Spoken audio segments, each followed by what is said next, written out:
All right, so Super NES, let's go. I see a little silhouette of a man.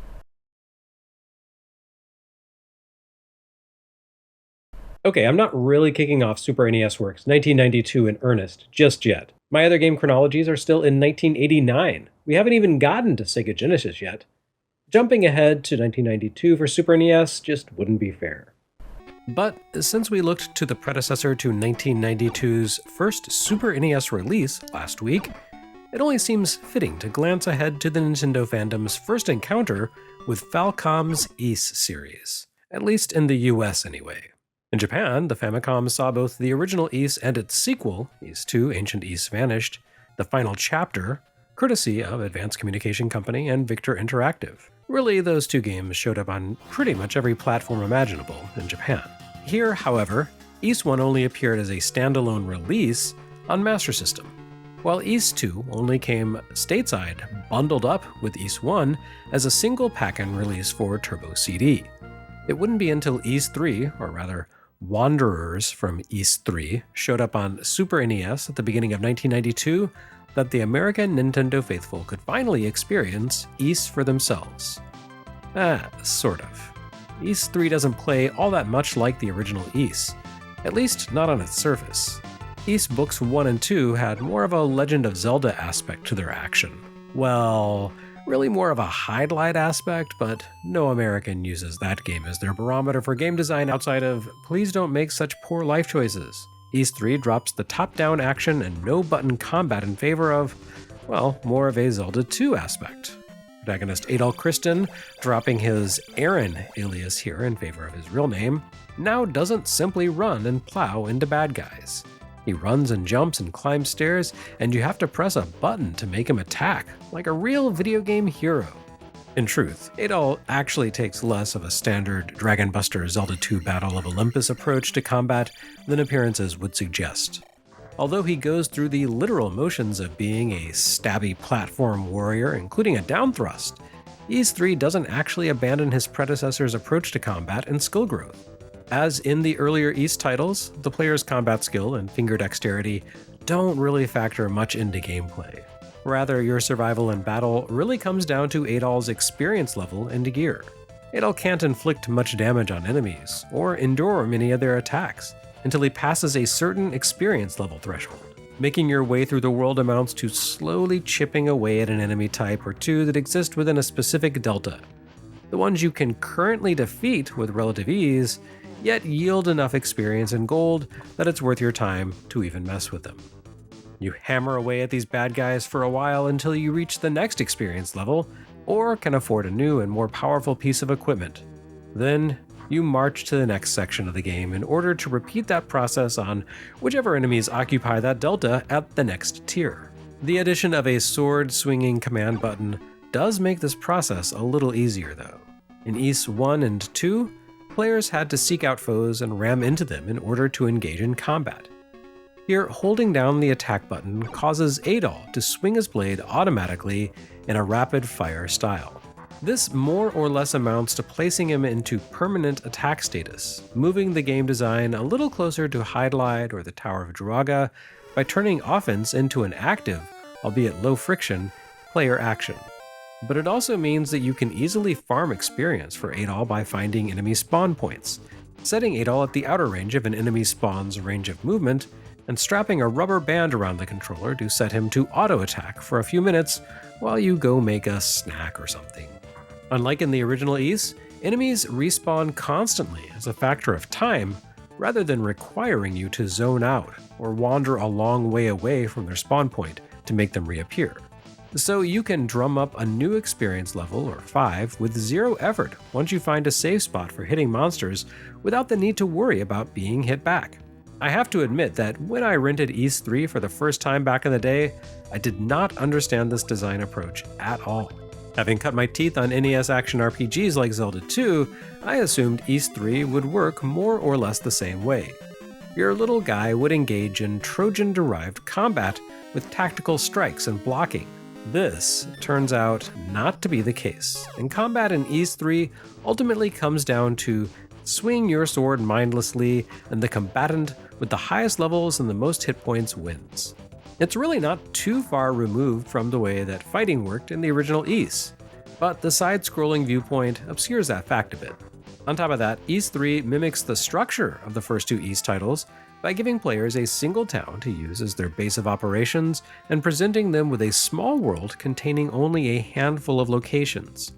The bulk of playtime here comes not from the more typical console RPG format of moving from town to town, venturing into dungeons and castles along the way to complete some sort of quest that opens up the path forward, and growing progressively stronger through the way that the shops along the way conveniently offer gear that scales in strength and cost in tandem with the hero's skills and spending power. No, the bulk of playtime comes from grinding experience from random battles, until you're strong enough to slug your way through the current location and survive the boss, who effortlessly repels your attacks until you hit a specific skill level. Each time you arrive at a new location or backtrack to a previous locale to unlock a new section of it, you can expect to spend a while buffing up Adol's experience levels until he stands a chance of surviving the hazards present in that new area. In other words, Ys 3 really does follow directly on from its predecessors and really doesn't want to be a Zelda 2 clone.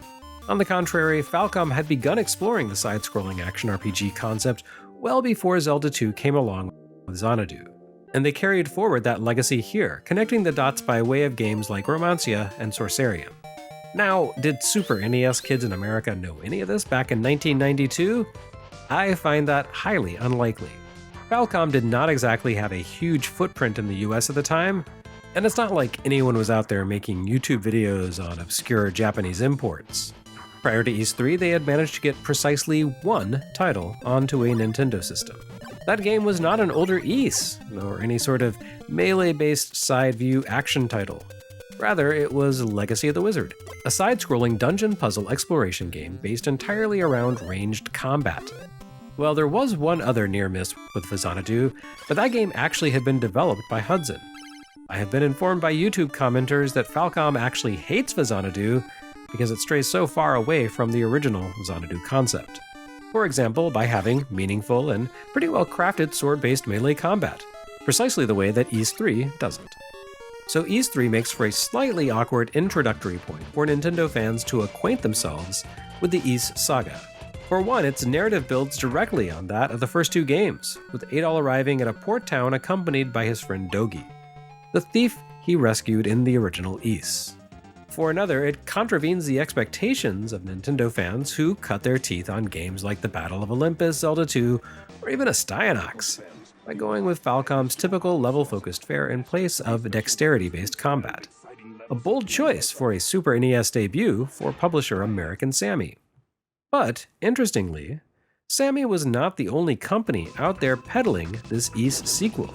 It arrived hot on the heels of Ys 3 ports for both Sega Genesis and Turbo CD, in a way that makes the Super NES version of Ys 3 even bolder. Sega and NEC fans would have already had exposure to the Ys games through the Master System port of Ys 1 and the Turbo CD edition of Ys Books 1 and 2. It would have been reasonable for the publishers of those versions, Renovation and NEC, to assume their customers might have the grounding to immediately grasp the unconsole-like workings of Ys 3 in a way that kids migrating from NES to Super NES wouldn't have. Sure, there were kids who crossed over between brands, and even a few kids who owned all the systems because their parents were getting divorced and wanted to curry favor with their children, but for the most part, in my experience, fans moving into the 16-bit era either stayed with Nintendo after starting on NES, or else migrated from NES to other companies' consoles. Whereas the Master System to Super NES pipeline was pretty damn dry. Anyway, my point is that the closest most people buying Ys 3 for Super NES had come to playing an Ys game was probably Lagoon, which they almost definitely attempted to forget immediately in order to move ahead and live a happy, peaceful life. I'm going somewhere with all of this. With the arrival of Ys 3, this became the first title to be released in entirely identical form on all three major 16-bit systems in America. To this point, no other game had shown up on Sega and Nintendo and NEC. You will recall the fact that when Nintendo brought third parties into the NES fold, the company laid down some rules about exclusivity. Namely, third parties could not publish a game on NES, as well as on competing systems in identical form.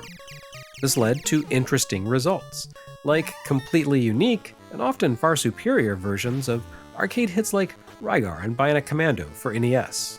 But it also seemingly led to the absence of certain big arcade conversions of games like, for example, R-Type, Vigilante, and Raston, properties that seem like they would have been surefire hits on NES, but never actually showed up there. Now, this rule wasn't total and absolute. You still saw a lot of crossover between NES and Master System, with generally similar versions of games like Ghostbusters, Spy vs. Spy, Carmen Sandiego, and Rampage, appearing on both platforms. Do you notice what all of these games share in common?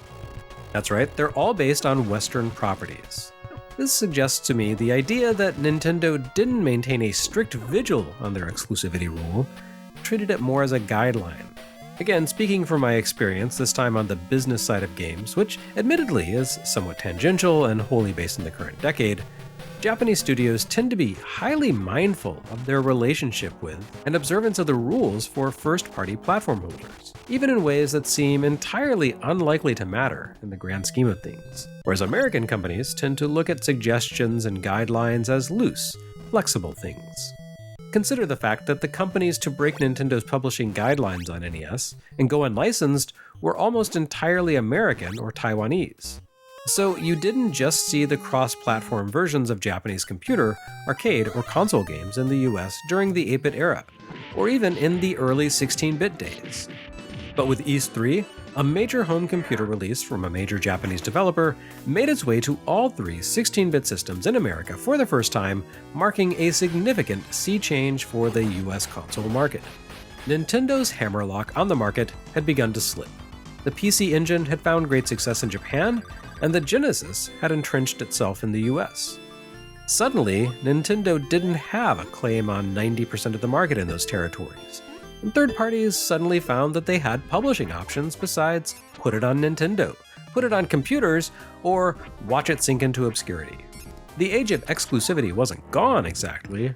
As we'll see later in 1992, first parties made enthusiastic efforts to wrap up exclusive rights to big hits from other companies. But now the licensees were more likely to have leverage than Nintendo did. This would prove to be a major factor in the looming console wars of the 16-bit era. Who could lock down the hottest hits and present them most effectively? Which leads us to the other important factor that Ys 3 represents. Not all of these consoles were created equal, and the Super NES had a definite appeal for developers. It was arguably the first console that felt unquestionably superior to the aging Japanese home computers where so many games like Ys got their start. Ys 3 began life on PC 98, where it sounded great, looked a little rough, and moved even more roughly. The game's rudimentary approach to sword-based combat strikes me as a compromise in order to make such a fast-paced action RPG viable in that creaking tech, with frame rates so low that today's rage-bait video producers would go into apoplexy at the mere sight of the game in action. Ys 3 on PC 98 simply lacked the fluidity for Zelda 2 style combat to really work. The Turbo CD version feels much the same. It's not quite as choppy as the original, but it certainly wasn't a buttery smooth action gaming experience. The Genesis managed to produce a more convincing take on Ys 3, with greatly improved character frame rates and scrolling, but it still doesn't hold up to scrutiny quite as well as the Super NES game, which had nicer visuals, smoother action, and arguably better sound. Sure, these differences between multi-platform releases often come down to the programming talent behind the games, but maybe not in this case. Ys 3 for Genesis was produced by Riot, an offshoot of Renovation and Nihon Telenet, creators of some stone-cold classics. Ys 3 for Super NES was produced, once again, by Advanced Communication Company, last seen here on this channel as the madmen behind Dr. Jekyll and Mr. Hyde for NES. So in this case, I'm gonna blame the tools, not the craftsmen. The Super NES was really well suited to games like this, a fast-paced, but nevertheless deliberate action title.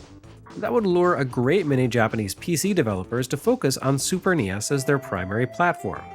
Something you certainly didn't see with Famicom and NES. Which isn't to say that traditional Japanese PCs would just wither away, they'd continue to power through until 1995 or so. The content appearing there took on an increasingly, adult form. And those studios eventually made the transition to Windows-based machines, once platforms like PC-98 and even X68000 couldn't hold out any longer against the tyranny of Moore's Law. Meanwhile, stalwart PC studios, like Falcom, would begin to make the shift to consoles by way of Super NES and Super Famicom, at least to some degree. See also Ys 4. No, not that Ys 4, the other one. Anyway, all of that is a lot to read into a game that most Nintendo kids bounced off of. But hey, sometimes the easiest way to read the future and minor omens is after the fact.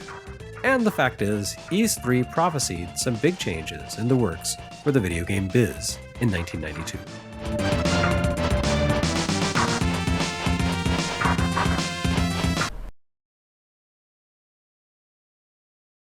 Issue 33 of Nintendo Power included some pretty decent coverage of Ys 3, a 7-page spread containing tips and maps leading players almost all the way to the game's end. Those tips, however, do not include recommendations to do the rubber band leveling grind.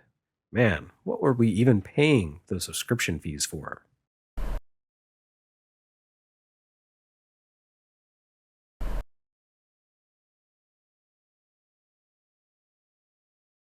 Next time on Super NES Works, whatever that is. What is this? A game for giant ants?